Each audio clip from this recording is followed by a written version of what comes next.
Messi. Yep. And here comes Castellanos with his bat. He's hand delivering it. That is a Tony La Russa move right there. Well, yeah, which is you let him use it until something happens, right? That's right.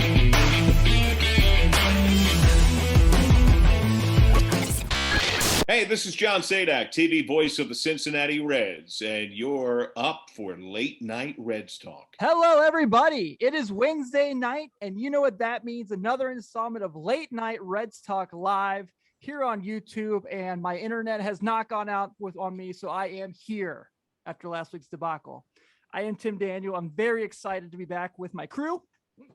We're going to be talking about a so-so week of Reds baseball. But it does end on a high note with a 12-2 victory over the St. Louis Cardinals, where Mike Shildt cried about a grand slam. And so we will always take that any day of the week. But let's go ahead and get into our excellent panel, as always, from the Red Leg Nation himself, Nick Kirby. September 1st, season end today. The Reds will be in the playoffs. It's a good night. They would be indeed. Former big league pitcher himself, Carlos Guevara. What's going on, guys? How are you, bud? I'm doing good. Doing real good. Good. I'm glad. And we do have another great guest this week. You can check him out on Reds Live on pre and post game show in the Cincinnati area.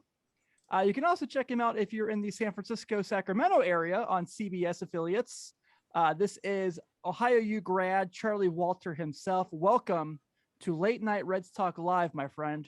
Thank you for joining us. Thanks for having me. First time, long time. And if you happen to be a fan of West Coast Conference girls volleyball, you can hear me on the call with that as well. So if we have any of those out there, yes. My wife would probably be all over that. It's good volleyball, man. I'm calling BYU. They got one of the best teams in the country. So it's a fun sport to call. I've actually fallen in love with volleyball randomly because I didn't know anything about it before about 6 months ago. There you go. Nice. So I mentioned it, and it's a very interesting conversation for you because you are, as you say in your Twitter bio, 513 born and raised. You work for the Reds and fly in for Reds Live to work with Sam LeCure and Chris Welsh. You also work in San Francisco, Sacramento area, going back and forth between up and down the Bay. How is really the question? How do you do all these things, Charlie? And what does your sleep schedule look like? I get my 8 hours of sleep. I make sure I get my beauty sleep in there, but it all started, I've been with the Reds now for 3 years. Unless you're a diehard Reds fan, you probably don't even know. I was the down on the farm, minor league reporter for Reds Live 2019, the year we had Yasiel Puig. So I went down to AA Chattanooga. I did a story on Tyler Stevenson. I did a story on, who else did I do? TJ Friedel, who happens to be cousins with Coach Cal and Sean and Archie Miller. So he had the basketball bloodline, and that was a cool story. Did a story on Taylor Trammell before he got traded. He was the number one prospect at the time. Michael Ciani down in Dayton, a story on all the consecutive sellouts that Dayton had in general. So I was all over the place. Went to AAA, did a story on Aquino and O'Grady right before they got the call-ups. But you probably didn't, unless you caught pretty much every single Reds game, you may not know I exist because I was on, 4 or 5 Reds Live shows tops that year. Last year, they extended it to 30, 40 games, but with the pandemic, I got prorated down to 10 games. So if you watched some of the series last year, you may have been like, who the hell is this guy?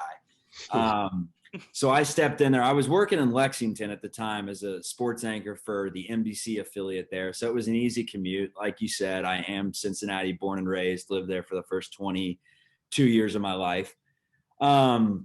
So my fiance, actually at the time girlfriend, got a job in San Francisco working as a sportscaster out here. She was a news anchor in Lexington and said, I want to, I'm tired of covering depressing fires all the time. I wanted to get into sports and do what you do. So I helped her with a tape, and she, of course, makes a market jump about 60 spots into a top 6 market in the country and moves out to San Francisco.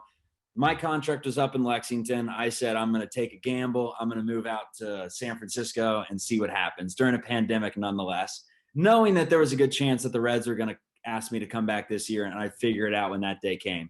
So I moved out here. First 4 months I was out here, I was doing a little bit of everything. I worked for a moving company for a week before I found out that I didn't want to work for a moving company. I sold some shoes at Dick's for a month during the holiday season where I could get some hours in the morning. I was personal training for a little bit because I had my license from way back when.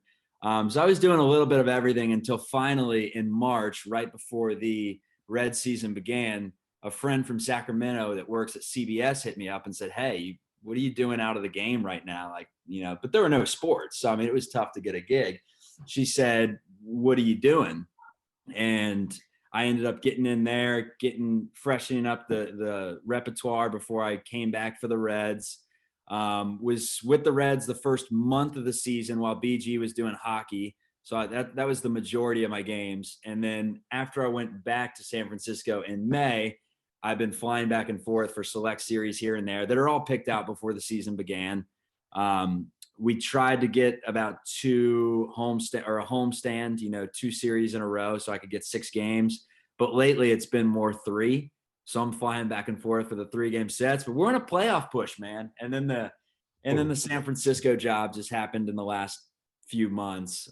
They reached out and saw that I was doing it's owned and operated just like the Sacramento one. So they poached me away from Sacramento. So now I'm working closer to home. But yeah, a lot of frequent air miles, long story short, flying back and forth. For example, last week when I came back for the, what series was it? The Marlins series. I took a red eye on Thursday, got in Friday, Saturday, Sunday, worked, immediately got on a red eye back on Sunday, and then had anchoring in San Francisco Monday night. So a lot of traveling, a lot of airtime, which I can't complain about. So enough about me, onto the Reds. I do. Oh, go ahead. Sorry. When you work in Sacramento, do you have to explain to them that the Kings used to be in Cincinnati as an NBA team? Are people aware of this? No, I actually have a Chris Webber Cincinnati Royals jersey that I just wanted to bust out on the set one day. Oh yeah, I got it from China way back in the day. The Chinese website, like one of those. Yes, DHgate. I'm very familiar. Yeah, not actually from China. I've never been. But yeah, so I should have worn that on the set. I'm not really working up in Sacramento anymore. They call me up every once in a while on a Sunday where they have these half-hour shows that follow right after the 49ers games or Raiders games on CBS.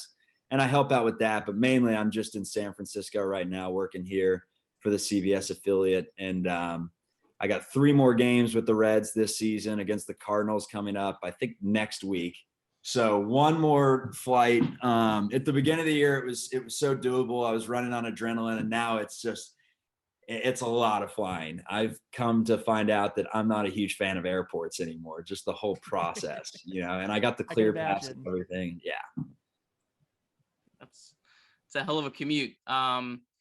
So I was curious. I've always kind of been interested. What is it like for you, during a home game? What do you guys do in between the games? Where do you guys go? How does during the game work in between your pregame and postgame show? So I showed up last year for my first day, 6 hours before the game. I beat all the producers there and everything. And I was just sitting there "Hey, where is everyone?" They're like, what are you doing? Why are you here that early? I just, didn't know what I was doing. I showed up and I wanted to be uber prepared. Once you kind of get your schedule down and figure out how long it takes to prep for a show, for the pregame show, I give myself about 3 hours of prep where I watch every Reds game. I'm a diehard fan. I grew up a massive fan of Cincy, dating back to the Chris Steins and Pokey era and Alex Ochoa and all those guys. So Alex Ochoa. So I don't really have to do my research. It's kind of just most of it's up in here. I'm not some random dude that stepped in. I'm actually a fan. So before the game, I like to give myself about 2.5 hours. We have the first 2 blocks of the meat and potatoes. The first block of the pregame show is always the best and has the most info. The second block, usually pitching matchups and has some info too. And then by the time you get to the C block, it's usually Jim Day's block. And then the D block is just DraftKings and some other things that Sam Slate and some other things that they take care of where I don't have to do as much prep work. But give myself about 2.5 hours, get there before the game. When I finish my prep work, go up to the press box, grab some food with Welsh or Cowboy, whoever's up there. Do the show. When I finish the show, I usually sit up in the social media room that's right next to the broadcast booth, next to Sadak and Larkin. and I'll sit up there. There's air conditioning. There's like 7 TVs. There's the live stream Twitter where I can see the angry fans, game number 2 of the season, writing the team off because they're game number 1 because they're down by 6 to the Cardinals in the first. But I usually sit up there every once in a while if it's a nice day, which I haven't gotten a lot of on my days. It was freezing the first month I was there, like seasonably one of the coldest springs ever in Cincinnati. Opening day was miserable. That Diamondback series was awful. But and then when I came back, it's been really hot. But every once in a while, if it's a nice day, I'll just wander around the concourse. I'll find a seat and hang out, grab myself, that $18 all you can eat and drink pack where you get, popcorn and soda and hot dogs, and I'll just sit out in left field and chill for those businessman specials. But yeah, we'll go down there in like the 7th inning, do some prep work, get the highlights ready and everything, and then roll from there. Post-game show is easier than pre-game because obviously you watch the game and you know what you're talking about. The energy when you're doing a game and, let's say you were doing tonight and, they win 12-2, they beat the Cardinals, who the city hates so very much, obviously. And then you have the crowd that surrounds you when they hit the nice steel table there. Yeah. Like, what is that like for you guys when you have that like feeling and like that energy, like after a win? Well, first of all, the Cardinals. I was at the, I think I was in high school at the time. Yeah, it was my senior year of high school. I was at the Brandon Phillips, Yadier Molina, the fight. I mean, I know they had a few dust ups, but the fight, where they were going. And I was actually in the car with some buddies. We were hanging out, having a barbecue before the game. We were on our way to the game, and we turn on the radio, and we just hear Marty just bashing the Cardinals and the whole situation. Like, did we just miss the biggest fight? So we missed that one. And then to bring 2 points together, I was also at the Crosstown Shootout, the brawl, and I left that game early too. So the 2 big brawls in Cincinnati, I was at the game and missed the fights. But going back to it, this is my first year doing it. So last year we were in the studio for every game because of COVID. Prior with LAX 18, I was, in front of a teleprompter in a studio setting where you're talking to someone behind the camera and then maybe your meteorologist that's in the corner not paying attention. So you're literally just hyping, getting all happy as you're talking to a camera. So it's a different element. You work into it. And then when I got this job and the first day that it was full capacity against the Rockies, because the beginning of the year, there were just some stragglers here and there because there were 10,000 fans or whatever. But once I got that full capacity game for the Rockies and they gave me the broom on the desk and everything, I mean, it's electric. Like, it is a lot of fun, especially when you're actually a fan of the team. It's wild. I can't believe I'm doing it. Well, I'll tell you, you missed that and you missed the Crosstown Brawl. I can make up for you being as I was at the wild card playoff game of the Antonio Brown hit. So. Okay. Yeah. I was actually in Alabama getting my first job out of college, getting ready to do a studio hit. They recovered the fumble, or I guess Burfict picked it off, ball game over. I'm celebrating down the studio with all, the people down there. And I come back up and it's as Big Ben's leading like a touchdown or a field goal drive to win it. And I'm just like, what is going on? How did that happen? Then I see the replay and I'm just like, oh, Bengals. Pain. Yeah, pain. So let's talk about the fact that the Reds are in a playoff push. Why don't we, guys? This is obviously not something that happens too much in our age group. So the fact it's really exciting. Charlie, when you look at this team, obviously, I think one of the things that was really great, we had Jamie Ramsey on last week. And one of the things he said that was really cool and, was completely on point, like Jamie normally is, was that it seems like when this team has needed someone to step up, someone has always stepped up for this team. Lately, obviously, last month it was Tyler Naquin. He was tremendous. Joey Votto obviously had that stretch. Castellanos and Winker were so good. They, they were all-star starters. Farmer, yeah. Kyle Farmer. I mean, you go down the list, Tyler Stevenson, Jonathan India, so on and so forth. This is a team that hasn't had Nick Senzel for more than, I think he's played 20-something games. You know who's due?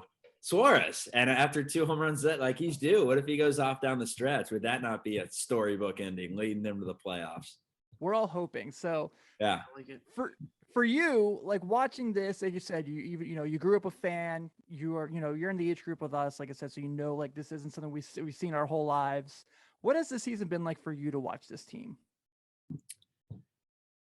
They're exciting. Like, in one of the things I was most excited about when I came back from the couple of years I spent in Alabama and Knoxville to move up to Lexington to take that TV job was I knew that we were going to cover the Reds somewhat. And because the Reds were so bad the 3 years I was there and no one really cared, Lexington's obviously Reds country, but they bleed blue UK to the point where if the Reds aren't good, you'll show a highlight and that's it. You're not making your way to Great American and covering them and stuff like that. And they were so bad every year I was there. And then the pandemic hit last year. So I didn't really get to enjoy them. And the games got blacked out. The 3 years I was there, they got blacked out in Lexington. So I never got to watch them, I mean, the first year I was there, they started off like 2-19 to where I was just like, well, that was fun. I don't need to watch this team for the rest of the year. I mean, it's fun, man. And a lot of people, there's so much negativity on Twitter. I spend too much time on that platform. Yeah, there's so much negativity. And it's like, well, let's look at the bright side. Like, we're in the last month, a playoff stretch. Like, the Mets would love to be us right now. They spent all this money. They have all these good players. They, pulled out the pocketbook for Lindor. And we got, people complaining about the front office that we didn't do enough. Like, we got a damn good team on our hands. Unfortunately, so do the Giants and Dodgers, who we may be playing in the first round. But in one game, anything can happen, which brings me to my point. Who would you guys rather play hypothetically? And we got to knock on the wood and we got to realize that you got to get there first. But Giants or Dodgers in a one-game series, who are you going with? Well, now that you said something, I got to make sure I find my Jabu and make sure I have him around me the rest of the episode. So they can't hear us. I'm a firm believer that, what 5 or 4 20-something, 30-something year olds are talking about across the country is not going to affect this team. But I say that, and the game that Cincinnati blew to Nevada in the going to the Sweet 16 in the NCAA tournament, I was actually in a group with all my buddies and called it at halftime. I'm like, it's done. This team sucks. These Martin twins are terrible. And of course it always comes back to get me. If it's, gambling, I call it. I'm like, it's a lock. It's done. They're covering the 6. And then there's like some horrible beat down the stretch. So I don't want to jinx it. But if hypothetically we were to get to that point, yeah, who you going with, Giants or Dodgers? Yeah, we don't need any Rowdy Tellez situation on the show again. Yes. Man, that's a good one. I think, got it. The joke is I said that I wish the Brewers would give Rowdy Tellez more at bats, and he went crazy for like 3 weeks after I said that. Just like Homer every night. Every night. Insane. I got tweets every night. Broadcasters jinx. Cowboys said Giants, by the way. I asked him that question the other day when he was in there with Sadak, and he said he'd rather play the Giants over the Dodgers. It's tough. I mean, Giants on paper, yes, but they've been pretty efficient all year. Yeah, I think I do lean the Giants just because I feel like the Dodgers lineup is better. I know that the standings say, I know what the win total says, but this is a team that just won the World Series. They've got MVPs in their lineup. And then, it's one game against, granted you're facing Kershaw or Scherzer, which is definitely scary. Or Bueller, whereas Giants, it's Gausman, Cueto, or Webb. So yeah, in that regard, you lean towards the Giants, and it'd be nice to get some payback against the Giants. Yes, but going to Oracle, that's the other thing. I've just been watching a lot more San Francisco Giants baseball than I have in the past, and I don't know what it is, but that team is just good. They just get the job done. They've lost it feels like they've lost 4 series in the last 2 months. You're right. Yeah. I mean, Chris Bryant's there now, and obviously he's had his share of success against the Reds, so that's something you got to worry about. But Dodgers, I know what the season has said. I know Mookie has been battling injuries, but 1 through 8, they still scare the hell out of me way more than most teams, in maybe any team in the National League. So, I mean, there is a scenario where the Brewers could be the number 1 seed, which I think kind of changes everything. Because the Brewers are only 3.5 games behind the Giants right now. I think they're playing right now. So if the Brewers were the number 1 seed, I would love to have the Giants as the wild card, and then the Brewers in the NLDS. Obviously, the Reds could beat the Brewers in a series. I mean, they're 8-9 against them. I mean, it's certainly possible. If it's the Giants and Dodgers, I'd rather take the Dodgers in the 1-game playoff. I'm Mr. Optimistic, but I would not like the Reds' chances in a best-of-5 series against the Dodgers. I mean, just look at their pitching staff. So, Yeah. I mean, I guess if the goal is to win the wild card game, sure, take the Giants. But if, you want to like even have a chance of going to the NLCS, I think it'd be a lot better situation for the Reds to try to get the Dodgers in a 1-game playoff where the Reds could throw 3 starting pitchers out, not even use their bullpen, and beat them without even having to go deep into their full 26-man roster. I just love how my dad grew up to the era of the Big Red Machine, and we're just like, let's win the wild card game. You know, like, we got it. Let's win the wild card game. But I mean, that's where we stand. You got to get in win that one game and see what happens. I like this team a lot, though. They're fun, and my favorite part about the way they're structured is you got Green and Lodolo ready. Barrero, I know in limited sample size hasn't done a ton in the majors, but I think he's still going to be a pretty good player. And so you add in those guys with the core they have of Stevenson and India and Winker if he's back, and all these guys, Naquin. I mean, they got a core that's set up to be pretty good for the next few years, which is nice. Yeah, it doesn't like 2013, the last time the Reds were in the wild card game. I mean, it really felt like that was it. I mean, that was really the last chance. Whereas this team, they're definitely set up for the next couple years after this year. So that's kind of a nice feeling. Yeah, I will say that 2013, the year after Sin-Soo Choo, when we had Chapman and Cueto and still a lot of those guys, and we started unloading in the latter half of that season, I feel like we were really good in the first half and had high expectations. They were, yeah. Yeah, and then they just absolutely crumbled down the stretch. So, yeah. What about you, Carlos? Who do you feel most comfortable playing in that game? I don't know. I feel like the majority of Reds country would be happy at least winning the playoff game, instead of setting up to try to play the Giants or someone else. So personally, myself, I would take the Giants because it's a better shot of winning that game and actually getting at least another 2 games guaranteed. Or I don't even remember what the series is. Is it best of 5 or 7? 5. Yeah, so at least another 2. I mean, 3. I don't know. That's just my point of view with it. Sure, if they were a stacked team with, maybe last year's starting staff, I might feel a bit different. But right now, I'd rather play the Giants first round and have to go against that starting pitching. And there's no scenario where we could play the Braves, right? No. I mean, unless the Reds catch the Brewers, which that would be a real. Their schedule's getting tougher. But the one thing, it's almost at this point, I would say root for the Brewers, because there could be a scenario where the Brewers get that number 1 seed. You could play the Giants in the wild card game, and then maybe the Braves somehow upset the Dodgers and you never have to play the Dodgers. That would be a real gift for the Reds to have, a chance. But you never know in the playoffs. I mean, these are, all these games are close to toss-ups. The way the Dodgers are playing right now, though, is there that much of a difference between the Dodgers and the Brewers? Like, I know that on paper we look at them and we still see some kinks in their lineup and we're like, they're beatable. But they've been since they got Adames, they've been so consistent for the last 3 months. I mean, their rotation, their bullpen, they may be my sleeper to win it all, for real. They could win it all, but I think they could also lose 3 straight 2-1 games. Their offense is good, but in a playoff situation where their offense is only going to face good pitching every single night, you're not going to throw many bad pitchers in a playoff game.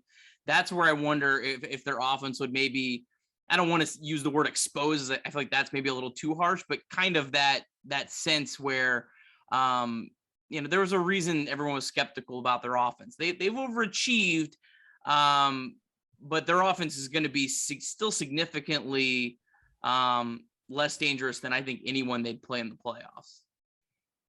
I think, too, when it comes to the Dodgers, my biggest fear is it's the Reds in a must-win situation. And even though he is 48 years old now, apparently, I'm kidding.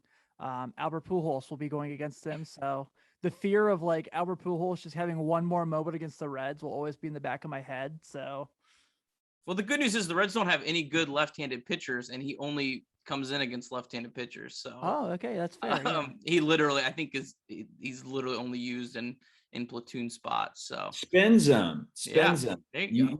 You make the wild card. You're playing Giants, Dodgers. It doesn't matter. Let's throw out the matchup. Let's just say you're playing either the Giants or the Dodgers. Who you start in game one? Sonny, Luis, or Wade? Tyler. You starting Malley? Yeah, road. His road numbers are the best on the team. I would use 3 starting pitchers. We've talked about this a little bit before.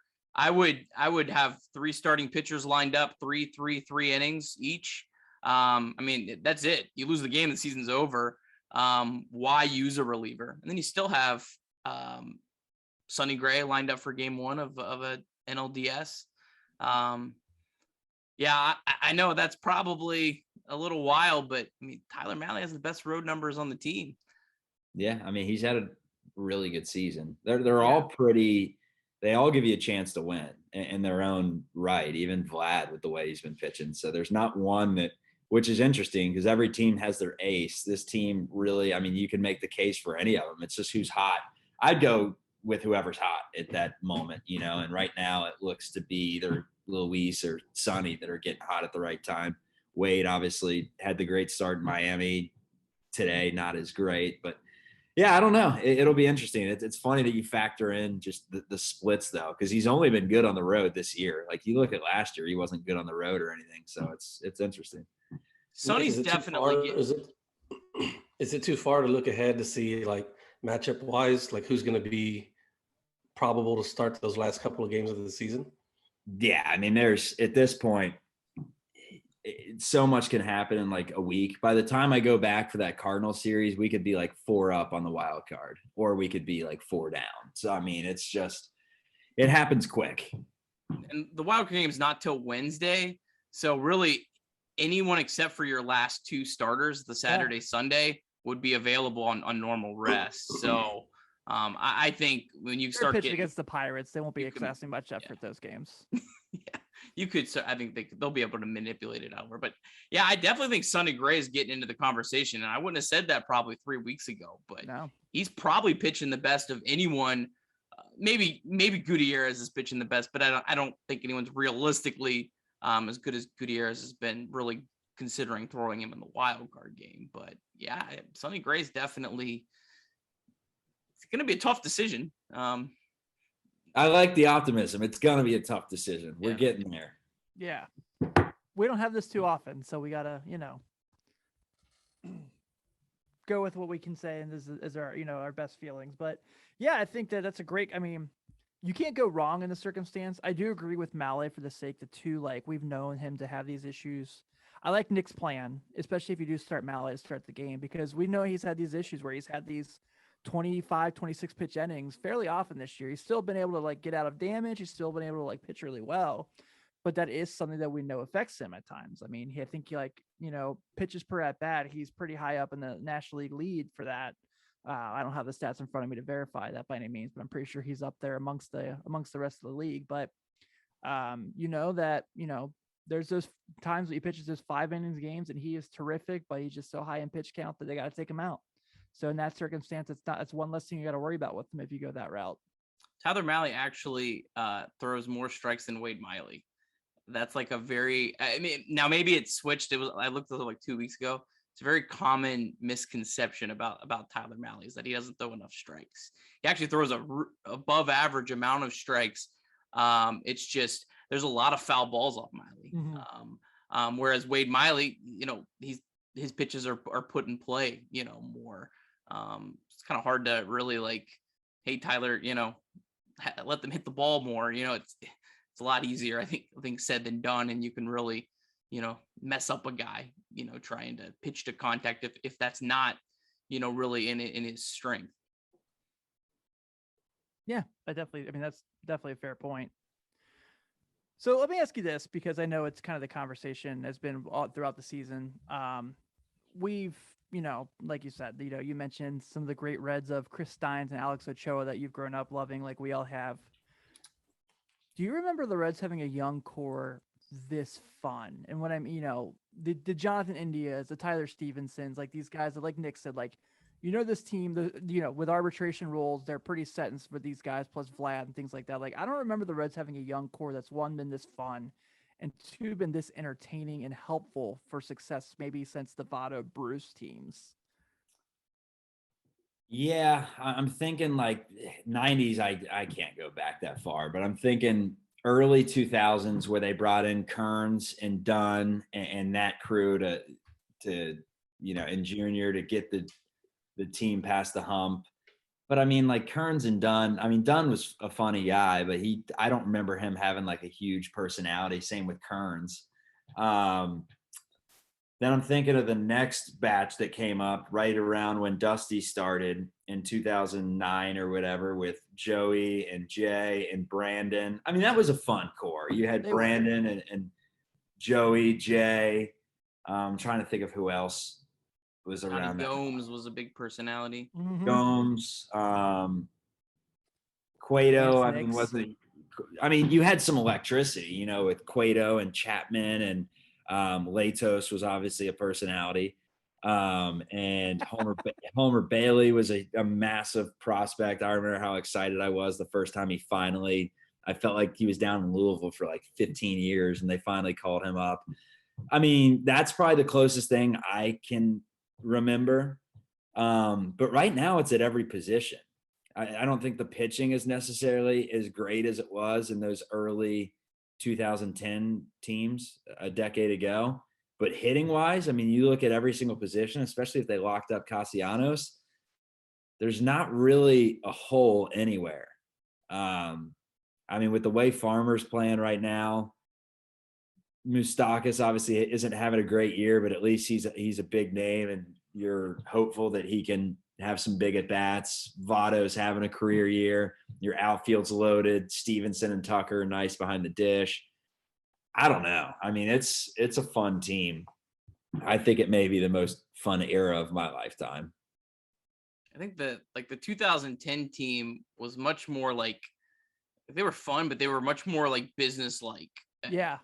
Outside of maybe like a Johnny Gomes that, had a big personality, but all the best players, there wasn't really a lot of, even Votto at that point, wasn't a lot of personality shown on a daily. Chapman, he wasn't allowed back then. There was too many like Arthur Rhodes and Scott Rowlands, and that's what I'm saying. The game's changed. Allowed to do that. Yeah, I don't There's think nothing wrong with that. I mean, that was still a very fun team to watch. It's just like look at that team's emotional leader and Scott Rowland compared to this team's emotional leader in like Winker, Votto, this year's Votto, who all of a sudden is the most hilarious dude on the planet. Winker, Votto, and like Castellanos. Like, just look at the way they carry themselves compared to that last batch. So yeah, absolutely. There's an excitement and fun. I tried to get him to unlock that personality for 15 years. Finally listens. Yeah. You like talking about that just made me think of, was it 2012 when Chapman was like slumping for that bit and he finally got that save. He did this somersaults like off the mound. And like, I remember that. And Votto and Bruce apparently pulled him to the side, were like, you can't be doing that. But now they'd probably be like, that's kind of funny. I think Tom had a funny call on that or something. I can't remember exactly what he said, but there was definitely some funny banter about that one. Yeah, I mean, it's great to be in the position we're in. I mean, it's been so, and there have been some awesome moments in the last 7 years as we've been waiting, 6 years. I mean, we saw what we thought was going to be an absolute superstar in Aquino. That was one of the most incredible streaks for a team that was semi-irrelevant aside from, big biceps and shirtless or sleeveless jerseys and things like that. For the most part, they were never really in the hunt after that bad start. But I mean, that was like a fun team. I will say the Reds have done a pretty good job of, even though they haven't had great records over the year, fielding some teams with characters, which they definitely did not do 15 years ago with some of the guys they had. I think they've done a good job marketing those characters too. Whereas maybe in years past, like when Aroldis Chapman rolled, it was like, oh, you can't do that, whereas now it's like, hey, this is part of the show, with the Garrett's comments earlier this year, showboating, Sons of Guns or whatever it was, they promoted that, and I think that's great. I think that's awesome for the sport and the future of the sport. Yeah, as long as you're winning. Yeah. And fortunately, aside from that, like Arizona, whatever drought it spilled into, where there was the 6-game losing streak or 5-game losing streak, whatever it was. Aside from that, there have been a few little dry spells, but they've been pretty consistent. What a year from the Diamondbacks. Like, one of the worst teams in baseball. They beat up on the Reds, and then they've been beating up on the Padres for the last month. Yeah, they had at one point they had 7 road wins, 100 games into the season, and I just remember the 3 being a sweep of the Reds. I'm just like, how did they lose those 3? I think they've won 7 of their last 10 against the Padres, though. So it's just a weird team, Thank you, Arizona. Yeah, they give and they take. Thank you for Asdrubal. Yeah, which that was really a surprising pickup. I like it, but it was definitely surprising. How about the lineup of Shields today? First game getting in the starting lineup. Some nice hits. I've been busy the last few days, so I was caught off guard when I turned the TV on. And I'm like, what? When did we get to Shields? When did we get him? Someone said looks just like Phil Irvin, and I was like, it does. It was like that it clicked. I was like, that's who that looks like. We had him in AAA, right? We've had him all year. No, they literally got him yesterday, and then they outrighted him to Louisville, and then when the rosters expanded today, they called him up. They were able to make a trade because he wasn't on the Rangers 40-man roster. Okay. Andy hadn't been on the major league team all year with the Rangers, which I don't know. I mean, I don't think I would expect much out of him. I almost think he might be a guy that's up here for 2 weeks, and then if Winker's back, yeah, and we need him back ASAP. Yeah, definitely. You've definitely seen, the first game today, when the Reds are facing some right-handed pitchers out of the bullpen, man, it's just I talked emotional leaders and how it's Nick, Joey, and really everyone adds a bit to this team, but it's Nick, Joey, and Winker. I think are the 3 guys that really drive it with the energy and the personality, and it rubs off on everyone. When they're going, it seems like everyone's going, and the riders. And I mean, he needs to get back soon, because it's not who always is best going into the playoffs. It's who's healthiest. Yeah, for sure. Well, man, we're just out on time for what you. I got 5 more minutes. I got 5 more minutes. Let's go. Let's go. Awesome. I like it. Perfect. Okay, so. What are we talking about? Okay, curious because this is one of the topics that came up. So we were going to talk today about this whole thing with Javi Baez and the Mets and this whole debacle where they're thumbs down in the fans. I saw that thing where Jesus Aguilar from the Miami Marlins was yelling at the Mets dugout about it. Just curious, there's someone who works in national media and does TV games and is around major league ball players. What were your thoughts when you kind of heard this news and how to react to it? Because I don't think that's something that would fly here. I think Cincinnati fans would go crazy. No, I've seen so much made of this where people are just, irate, saying well, we pay their salaries. First of all, that's not necessarily true. Yeah, that's a dumb thing. But at the same time, it's a respect thing. These fans aren't perfect. I watched the Malice at the Palace documentary the other day. You realize it was good. It was really good. Yeah. You realize right away that, there's a lot of issues sometimes with the whole fan aspect of everything, but you can't deny that the fans are passionate and that they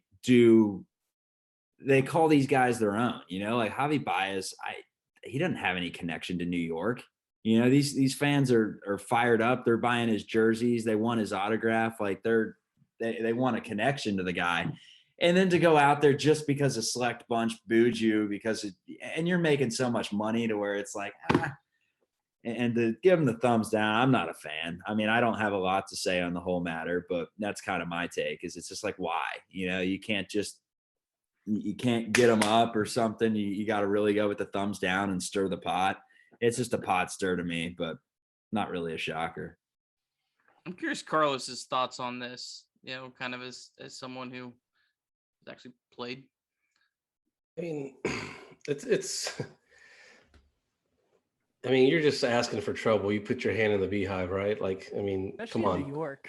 I mean, every single player who's ever played the game on the road and even at home has wanted to do the same thing, has wanted to yell at a fan, probably has yelled at a fan.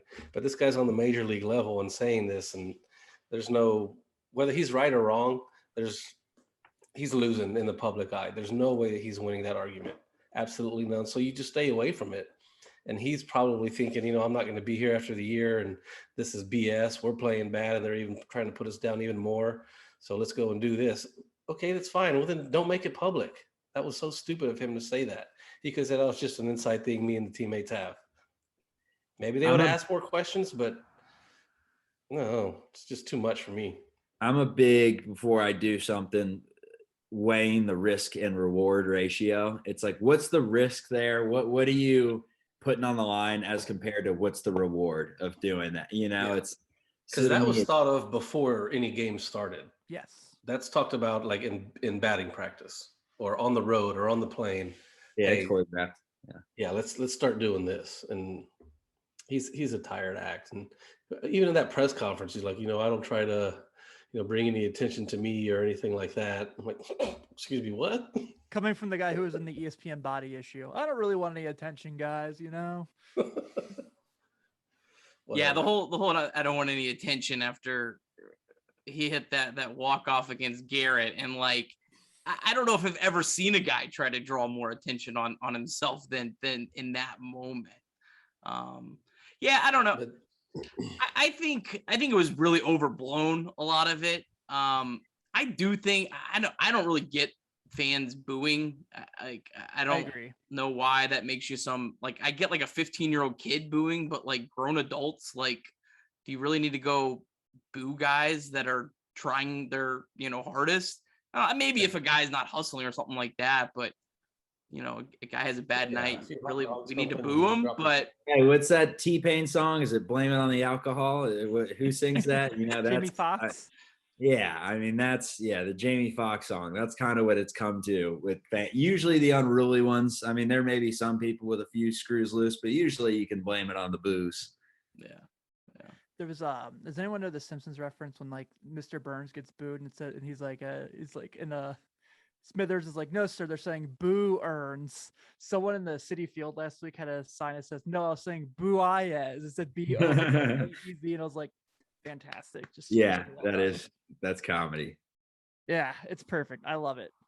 Did we hit your 5 minutes? Do you still have more? I got one more topic. All right, one more topic. I love it. You want to do the what team are you? What team in the wild card hunt are you most thinks is the biggest competition for the Reds? That was the topic we want to talk about. I'd love to hear Charlie's thoughts on that. So the Padres, the Cardinals, the Phillies, I guess the Mets are kind of hanging around. Which of those do you think is the most challenging? Half of me wants to say the Padres just because they're already there. And they do have talent. They've showed that they can win games, and they opened up the wallet in the offseason. They have good players. But I don't know. I've seen this story.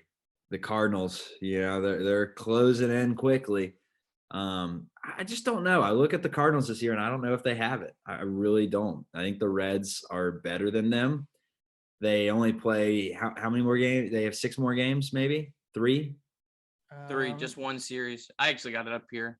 It's a really cool website, tankathon.com. I use it for NBA stuff all the time. It is someone, and this one belongs to the Reds on Twitter. Shout out them that they sent it to me, and it's incredible. But yeah, just 3 left. The Cardinals actually have the 3rd toughest schedule remaining in baseball. Padres have the toughest. Padres are the toughest. So let's put it this way: Heart says I'm most afraid of the Cardinals. Head says I'm most afraid of the Padres. I know the Padres have been skidding lately, but there's still time to get back on track. They're loaded. They have talent. They've proved that when they put it together, they can contend. But I just don't know with all these games they have against the Giants and Dodgers, like if they don't start winning some series, which the Giants don't lose series, I'm telling you, like I've watched 30 Giants series this year. They've lost like 2. So I don't really like them in that regard. I like the Reds. If I was a betting man, I'd be placing the futures on the Reds because I think they're going to get done. I do. Well, it's an odd year, so the Giants won't win the World Series because they only won the World Series in even years. True. Yeah. It's definitely the Reds to lose. I mean, the Reds have the easiest schedule. They have the lead. It's the Reds to lose. I mean, I would say, there was a reason the Padres were like, 90% odds of making the playoffs before the season started. Like they have a very talented team, so I don't think you can overlook them. I don't think the Cardinals have the starting pitching. We still have 9 more against the Pirates, right? Yeah. The Reds still have 9 more against the Pirates. The Cardinals, I mean, they're going to be facing tough teams every night, and they don't have I don't think they have the pitching to survive. The team that I think is sneaking up that I think is dangerous is the Phillies. Yeah. The Phillies are the only team in baseball that has an easier schedule remaining than the Reds. And the Phillies, I mean, they have Wheeler and Nola. They have some. How far back are they though? I think they got rained out. I think the Reds are now 3 up on them. So they do have a 3-game cushion, but They won 5 in a row. And they do have a slightly easier schedule than the Reds. So And the only good thing about the Phillies is the Phillies could catch the Braves and then take the NL East, and then they're not even in the wild card race, and so that could get negated. But yeah, if the Reds finish behind the Cardinals, I think they'll also be finishing behind someone else. So I wouldn't worry about the Cardinals. I don't think the Cardinals are going to get the second wild card either way. Yeah. Carlos, what's your thoughts? Padres. Yeah, I'm definitely thinking the Padres are. Hey, Curb.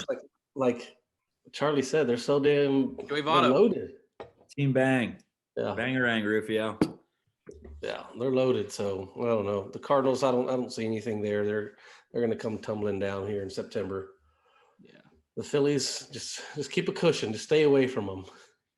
Yeah. I mean, they are scary. I was actually shocked with how well the Reds played against them this year. We took 4 of 6, right? Yeah.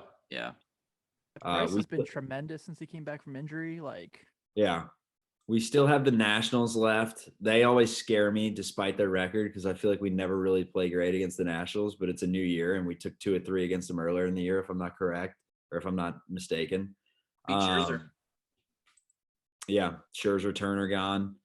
All those guys, Harrison, Yan Gomes, they dished everyone. I mean, they stink. Yeah, it's looking at who all's left in with their World Series roster, and it's like a whole new team basically. Yeah, it's completely different. I can't believe they won the World Series. I actually went to one of their first games ever at RFK back in the day. Oh man. Yeah, it was such a piece. I mean, it was the worst stadium I've ever been to. It was so bad. I just remember I felt like there were no seats in the lower bowl. It was just like, it was almost like Synergy, how, there were just tons of seats like really high up and barely any down low. So going to a basketball game at US Bank Arena? Yeah, Oh, dude, it was God, really yeah. goofy. It was a while ago. It was in 06. It was the same weekend that Bonds either hit 756 or, it would have been 756 in 06 or 05, one of the two. So, yeah. Crazy, man. It's just, I always heard it was pretty brutal because it was, as we remember, like you said from Riverfront, sharing a stadium with an NFL team doesn't ever go really well. No. I mean, as you saw with the A's and the Raiders. Which brings you to another point, and I got a minute or two. But, dude, what's up with that Marlins stadium? Like, it looks so nice. They spent all this money on it. No one goes to 30 people there. It just, It's in the middle of a terrible part of town. It's like there's nothing around there. You have to Isn't drive it by the 20 old minutes. Orange Bowl? I don't think so. I thought it was by the old Orange Bowl. All I know is there's nothing around there. Like, you drive 20 minutes from anything to get there. That's rule number 1. That's Stadium 101. And the Bengals and Reds did a nice job with it. Like, I don't care how nice your stadium is. You better make the surrounding area good. Oakland's dealing with it right now. The A's are probably going to go to Las Vegas in the next couple of years because the Coliseum, 1, it's a piece. And 2, it's in like the worst part of Oakland. There's nothing by it. There's nothing to do. It's just a giant parking lot. The same with Turner Field. Like Turner Field was probably nice enough to where the Braves could still be playing there, but there was nothing to do around it, and it wasn't in a good spot. And like the list goes on and on. You look at every stadium that teams that leave and stuff, it's because they don't build around it. I think, to further your point, so one, Miami fans are just like really bad sports fans. Like the Heat, when the Heat were good, even before LeBron, they would like show up in the second quarter and leave at the end of like 5 minutes to go in the fourth. The infamous Ray Allen shot, they're all gone. Like they're all out of the stadium. They're trying to run back in when he ties the game up. I remember that. That was awesome. Yeah. But I think, like Nick lives in Cleveland. Like I think where the Indian Stadium is, downtown Cleveland, is awesome. I think like the little area, because it's right by the. I don't think it's as good as the Red. No, not at all. Cool area. Thirsty Parent. It's man. It's like really brutal cool to drive. It's brutal to drive in to. It's really, really hard to get to. But no, once you're like there, especially like walking around, it's really nice that the Indians and the Gladiators and the Guardians, whatever they are, and the Gladiators and the Cavs, they share the same parking lot, so that's kind of cool. They're like right next to each other. But last thing I want to add, I want to say this to anyone watching right now. I think the Reds may have, outside of like Wrigleyville, and I don't know Boston, New York, some of these other stadiums. I'm just talking venues I've been to, which is not that many. But I'm out in San Francisco right now. Oracle, wow, it's a beautiful stadium and it's awesome. Like the Banks is better than anywhere around Oracle. I mean, Oracle's got the Embarcadero down the way that has some really cool restaurants within 3 miles. But they don't have anything like the Banks where you walk out. They have like 2 bars / restaurants that are just jam packed where you can't even walk in there. You're in a can of sardines. So, I mean, Reds did a really good job, because the Banks back in the day, you guys remember it growing up. I mean, it was awful. Yeah. It was just a giant parking lot. There was nothing down there. What about where the Warriors' new arena is? It's awesome. It's right by, it's Warriors Arena, like over here. Giants Arena over here. I mean, they're both awesome. There's just not a ton to do down there. There's a lot of apartments. They're starting to develop more bars and restaurants, but that used to be like one of the worst parts of San Francisco before, the last 15 years or so. Where the Giants or where the Niners played in Candlestick is actually like literally the worst part of San Francisco. So they're down in Santa Clara now. But yeah, I mean, the Reds, they're doing it right. And then bringing back all these former stars for Marty's Hall of Fame and their Hall of Fame in general, and how they get these kids hooked with the Reds Kids Club and everything like that. Like they do a good job. Like anyone that's going to call the Reds front office and management inept, like, I don't know about that. Like they tend to do things the right way. They've put a lot of money into that ballpark. Like, we're living all right in Cincy right now. We just need to win a wild card game. Yeah, I agree. I definitely think that's a very underappreciated, thing about the Castellini era is kind of how they turned that around, because it wasn't always like that. Going to games at Synergy and Riverfront, there wasn't all these extra activities and things. And yeah, I feel like the Reds, they nail it, and the stadium's definitely very underrated. Yeah, absolutely. And they pulled out the pocketbook in the last couple of years, and they've put a team on the field that we're all proud of. Appreciate it, guys. Thanks for having me on. Thanks, Charlie. Appreciate it, man. Yeah, anytime. All right, and that was Charlie Walter hanging out with us for a bit. Really fun. If you want to follow him on Twitter, I want to give him a chance to do it to shout himself out before he got out of here, but that's okay. He's Charlie Walter at Charlie Walter TV. I don't know any man in the world that travels as much as he does, so that was really awesome to have him come on and talk with us a bit. So just wrapped up the Cardinals series, guys. But before we get back on next week, which you guys will obviously be without me, which is another story for another time. Kind of looking at what's coming up. So this team right now, they've got a 3-game homestead. They're off tomorrow against the Detroit Tigers, who honestly have played good. They played way better than any of us thought they would be. Yeah. They're 63-71, so they're about 8 games under 500. If you want to see a big time prospect and you're looking to go to a game, this Sunday, the 110 game, you get to see Casey Mize, former number 1 overall pick in the draft, who I think the world of as a baseball pitcher. I think he is going to be tremendous. He's got a 3.59 ERA this year. He's going against Luis Castillo, so that's going to be a really fun pitching matchup if you want to catch that game. But this is a Tigers team who really has sped up Is their he right-handed? Yeah, man, he is awesome. He is so good. Oh, he's screwed. Yeah, He's screwed. better throw left-handed. Yeah. But Yeah. Don't come up here with that weak shit. the one good thing about the Tigers is they're 34-34 at home, but they're 28-37 on the road. So they are one of the teams that hasn't played as well on the road for whatever it's worth. So hopefully that continues this weekend. Yeah, and Miggy's got his 500, so you don't have to worry about that. That's not going to happen at your ballpark. God, isn't that crazy? Like, we're at that point in Miguel Cabrera's career where, like, we talked about this with Ben Verlander when we had him on the show, but I remember seeing Miggy, was it 2012? The Reds played a Sunday night baseball game against the Tigers, and they were up really big in the game. They were up like 8-2 or something like that, and the Tigers came back and won because that was when they had Miggy and Prince Fielder hitting back to back in their lineup, and they were freaking tremendous. That series was Saturday. Bronson pitched against Justin Verlander, and they went at it. It was like an awesome game. I think Joey might have gotten a hit off Verlander that game. But yeah, so this Tigers team, for people who don't know, they're a team that's really kind of sped their timeline up. This obviously they've been brutal for a long time, but kind of makes some noise. I know they won today against a really good A's team. They're playing a bunch of guys you probably haven't heard of, like Akil Baddoo. Who else? Candelario is in their lineup now. So that's a team to kind of be excited for. You expect the Reds to get 2 out of 3 just because they're a younger team, but a fun team to watch. They've got Detroit has a winning record since the start of May. Yeah. I mean, they might be the third toughest team the Reds play the rest of the way. I mean, I think they might be tougher than the Cardinals right now. I mean, I know the Reds just lost 2-3 to the Cardinals, but yeah, I mean, they're going to be one of the tougher teams the Reds play the rest of the way for sure. Yeah, I like their uniforms. Yeah, it's classic, you know. I heard it's a cool stadium, their new one. I've never been, but It's a dump. Yeah, Detroit's mostly I the hate best place. In fairness, I went to Detroit for a Tigers game a week after going to Fenway. Oh, So I don't know, maybe it was just like, but I went to Citi Field, saw the Mets play, and I didn't think it was like terrible after going to Fenway like a week before as well.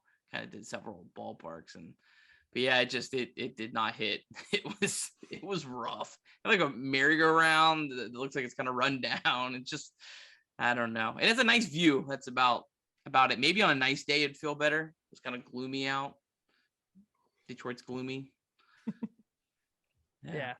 One of my guys works on my NBA show with me. Grew up in Detroit. He's like a diehard Pistons fan. He's like, man, Little Caesar Arena is so cool. I'm like, I don't care.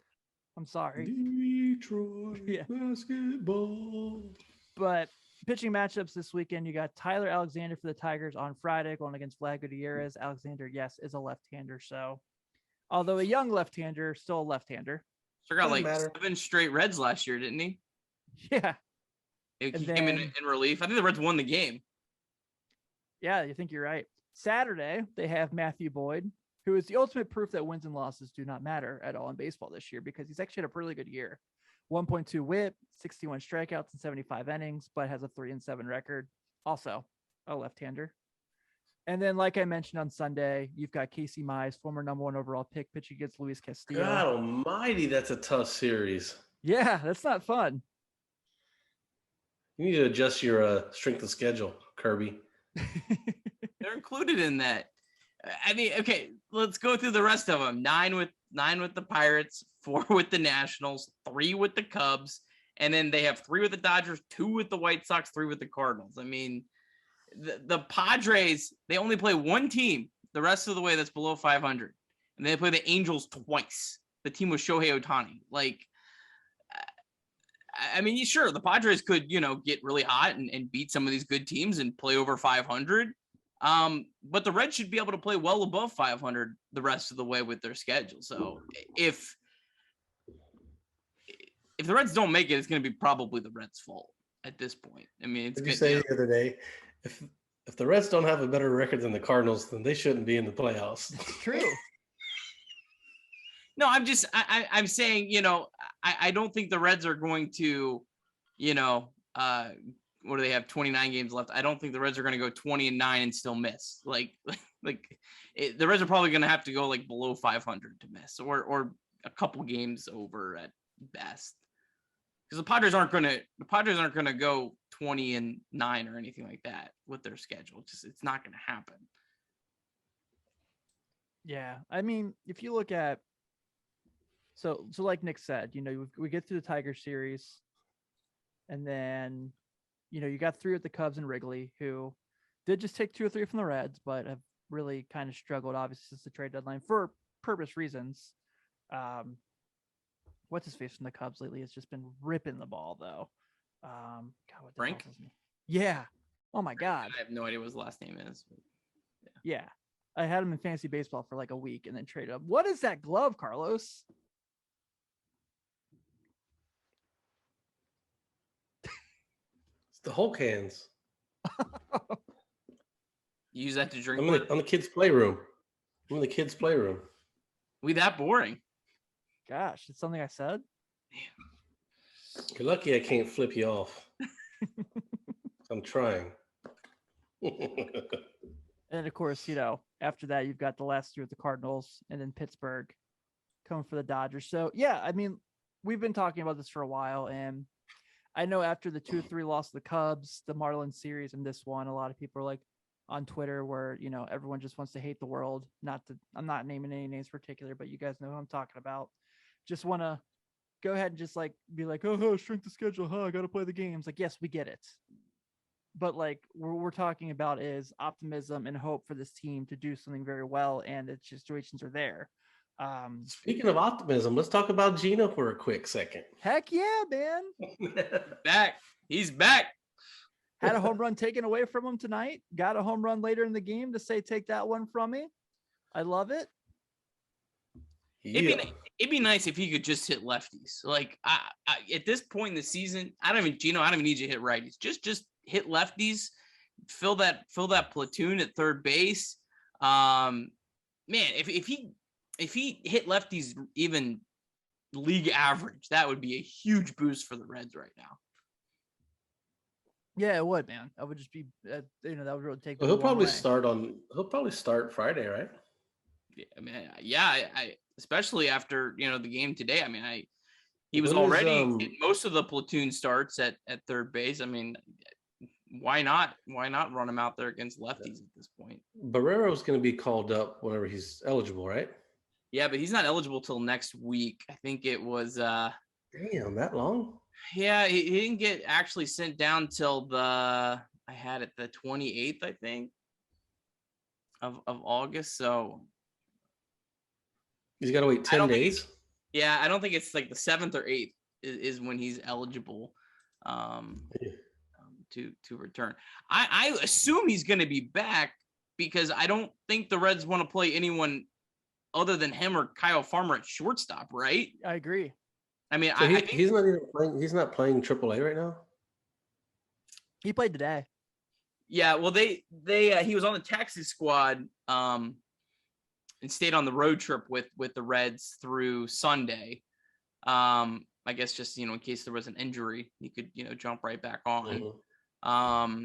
And then the bats were off Monday. They got rained out Tuesday, so it hasn't all been just because of him not playing. But yeah, I mean, there could be an injury and he's back up before then. I mean, the Reds have 28 players. One of them possible could get hurt, and he's the first guy up. Carlos, let me ask you about that. Actually, I'm kind of curious about this because obviously you were in the minors for a little while. You played in the big leagues. So when this time of the year comes, when the rosters expand, at your time, obviously it was like 12 dudes went up, like 15 dudes went up. Obviously now it's a little different with 3 or 4.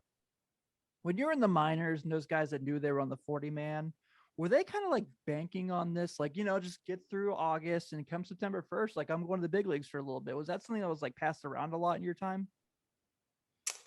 You pretty much have an idea if you're within that fringe or not. A lot of the guys on the 40-man are still way too young, kind of like AA type players, high A or even.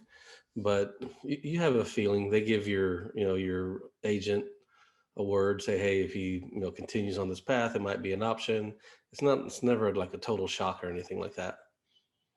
Next, I try to think about like, obviously Billy Hamilton was what's going on with my hat today. I know Billy was like someone that came up with the 40 man. I remember when Mesoraco got called up, he was part of like the expanded rosters his first time. So I was kind of curious about like what that situation is like for guys. Cause like you said, like, cause you skipped AAA when you went to the majors, didn't you? Yeah. So your situation was a little different in that circumstance. Cause you also got called up in what, June? Yeah. Cause I got hurt. So I had to make the team out of camp. So I was on track. They had already told me, you're going to make the team like 2 weeks out, and then, growing hamstring, whatever the hell. It took me a while to get ready. So that's why I was so late in the season. Gotcha. Okay. That makes sense. Yeah. Cause I know like it's cool. Like I like the expanded rosters. I'm okay with the fact that it's not like 15 dudes getting called up anymore. But those moments were fun. Like Aroldis Chapman in 2010, Billy Hamilton. Like those were neat like experiences. Like, and I was at Billy Hamilton's debut when he stole off Yachty. And it was like awesome because they tried to like throw over like 8 times. I'd like before to he see them stole on expanded, maybe to like 5. It really hurts the Reds this year because the Reds have like multiple guys that they're hiding right now. Like Garrett is just a guy that they're hiding on their roster. Yeah. Aquino to an extent. I mean, they're still platooning him. So Suarez, who else? There's someone else. Shogo. Like these are basically guys the Reds are just hiding on their roster because they don't have options and they have multiple years left of control or under contract. So yeah, I mean, I think the Reds probably, if there was 40 men, and the Reds probably would have caught up 5 or 6 guys today under a normal year. So yeah, I don't know. I kind of wish they would have done it a little different. I feel like they're really kind of screwing out some of these minor league guys that could have got called up. The Reds have, multiple pitchers. They could have called up another catcher. Maybe, I don't know, maybe they do it differently where you have to declare you can only have so many eligible pitchers on a given night. Because I think that was really the only beef with anyone, right? Was that teams would, pitch 12 different guys on a night, just have a limit of how many pitchers you can have.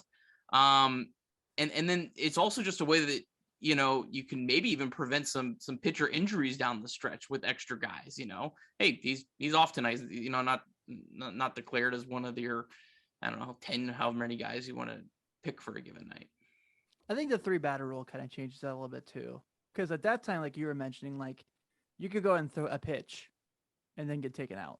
Where now, like with the 3-batter rule, it's a little different in that circumstance. Like, yeah, I agree with that. And you're not going to pitch,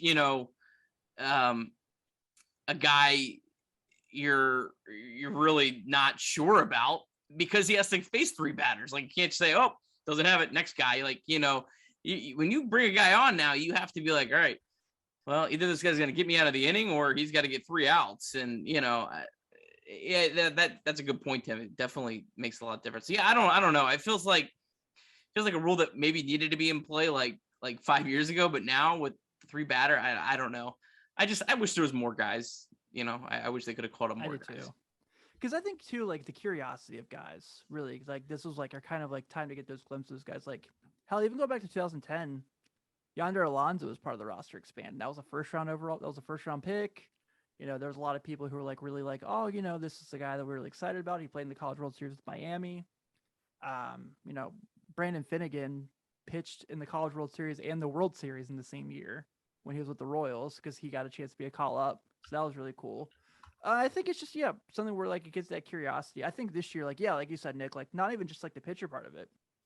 A TJ Friedl couldn't benefit from being on this run. The Reds couldn't benefit from TJ Friedl right now to see if he could help this team out as far as like even just a defensive replacement. Like, yeah, there's like so many different ways you could have gone with it if you just go, like Carlos said, to 5-6 dudes. Yeah. I mean, I think in 2010, there was so many guys called up. I mean, yeah. I don't know the exact number, but I mean, I feel like they've definitely probably had like close to 35 guys that year. They had the random ass Willie Bloomquist edition. Like, yeah, wasn't eligible for the playoffs. One of those, one of those weird trades. I wouldn't be surprised if the Reds pick someone up again down the stretch here.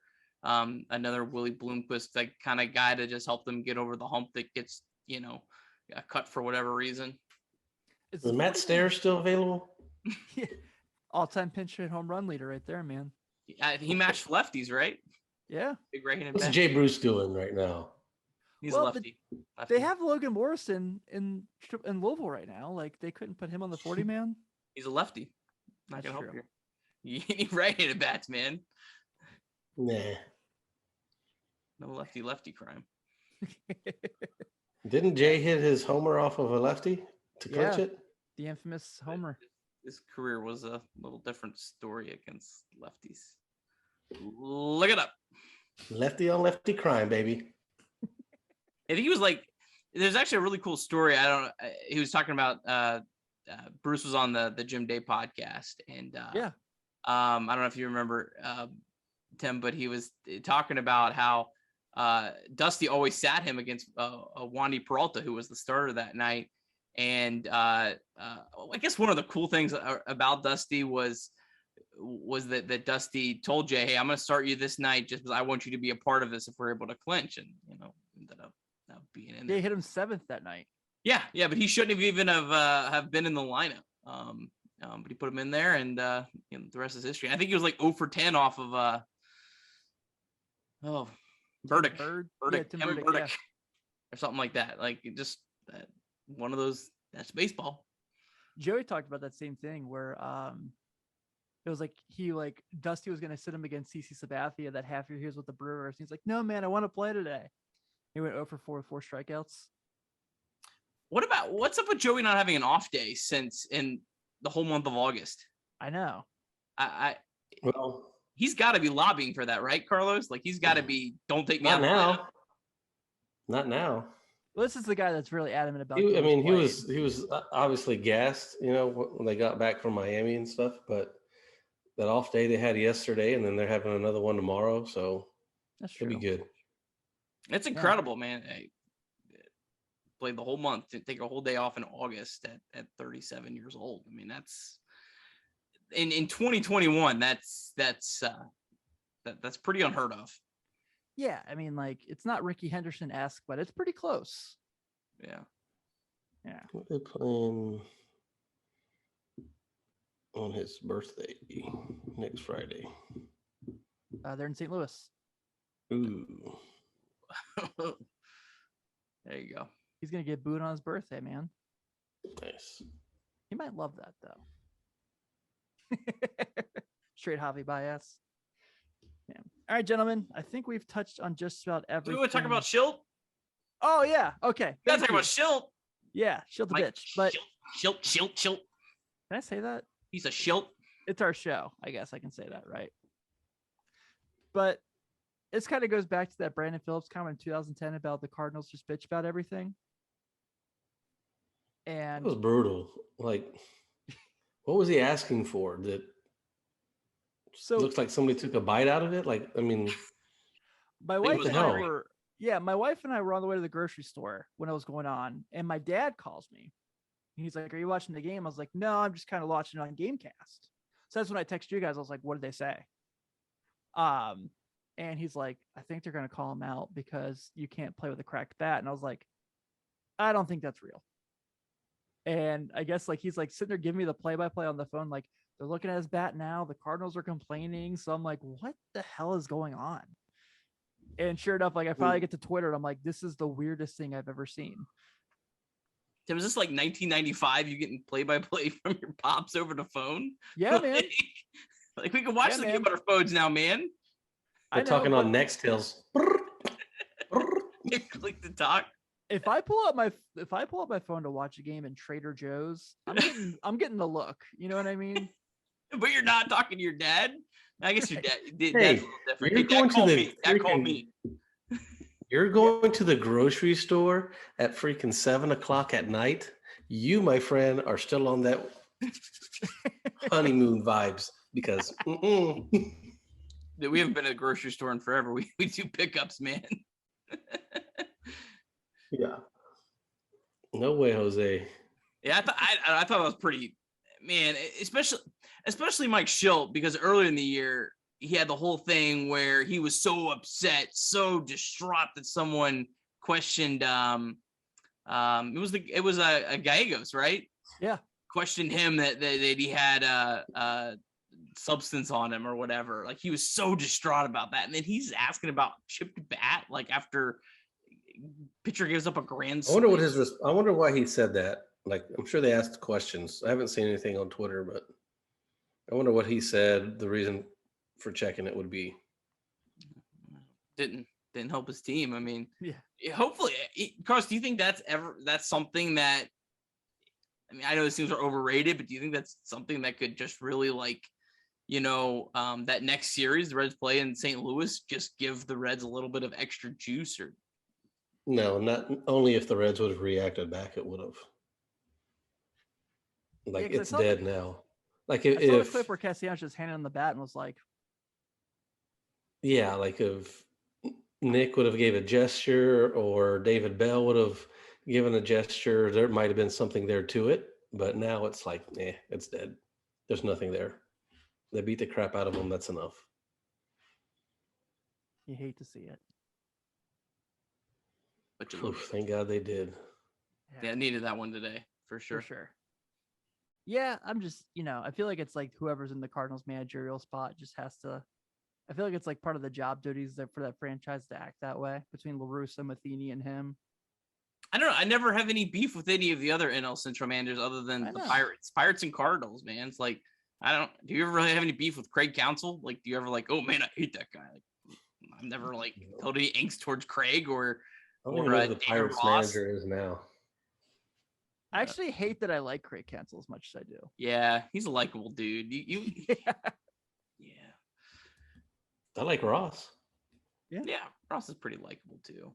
But yeah, it's just St. Louis, man. They just hire the worst. Just They're the worst. You're the worst. Yeah. All right. I got to go back to the garage. Well, I guess with that being said, we'll go ahead and wrap up this week's edition of Late Night Reds Talk Live. Thanks as always for everyone tuning in each and every week. We really appreciate it. I'm glad my internet did not fail me this week as we were able to knock out this show. I will not be here next week, but Nick will be pinch hitting as the host next week. So he'll have a fun show for you as always, talking about a Cardinals and Cubs series and everything else to look forward to for that as well. Say it every week, but if you please have a moment and you're checking us out on Apple Podcasts, please take a second to give us that 5-star review. It goes a long way for us as we're trying to get ready for the off season, hopefully get some hot stove shows for you, and a whole lot more. So that just goes a long way. And follow Nick on YouTube at Nick Kirby. If you aren't able to check out the show live when we record it on YouTube, follow there and you can watch the podcast there as well. So thank you all. We really appreciate everything. Have a great weekend. Enjoy yourselves and go Reds.